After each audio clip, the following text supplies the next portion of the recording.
ఏదో తప్పు చేసాం, అందుకే మాకు దర్శనం జరగలేదు అనుకున్నాము. ఇవాళ మేము చిలకూరు బాలాజీ టెంపుల్కి వచ్చాము, కానీ మాకైతే దర్శనం జరగలేదు. అది ఏం మిస్టేక్ చేసామా అని ఆలోచిస్తే ఇంటి దగ్గర స్టార్ట్ అవ్వడమే లేట్గా స్టార్ట్ అయ్యామన్నమాట. ఇక్కడ 1 o'clock కల్లా క్లోజ్ చేసేస్తారు టెంపుల్.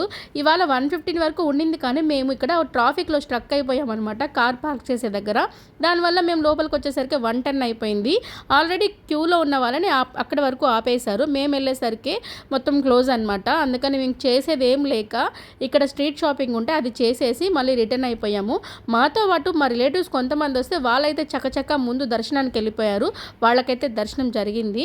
వాళ్ళు వచ్చే లేకపోతే మేము ఇలాగ స్ట్రీట్ షాపింగ్ చేసి కాసేపు వెయిట్ చేసామన్నమాట. ఎలా అయినా ఈ వీక్ కానీ నెక్స్ట్ వీక్ కానీ బాలాజీ టెంపుల్కి ఖచ్చితంగా రావాలి, దేవుడి దర్శనం చేసుకోవాలని అయితే గట్టిగా ఫిక్స్ అయ్యాము. ఇంకా మా పాపకి పైన వెళ్తున్న ఏరోప్లేన్ చూపిస్తున్నారు మా వారు ఎండలో. ఇంకా ఆ తర్వాత స్ట్రీట్ షాపింగ్లో నాకు ఇక్కడ చిన్న చిన్న పిచ్చిగుళ్ళు కనిపించాయి, భలే బాగా అనిపించాయి. నాకైతే గార్డెన్లో ఇలాంటి పెట్టుకోవాలని భలే కోరిక, అందుకే నేను ఒకటి తీసుకున్నాను. ఎలా ఉంది? నచ్చితే తప్పకుండా నెల్లూరు అమ్మాయిని లైక్ చేసి కామెంట్ చేస్తారు కదూ.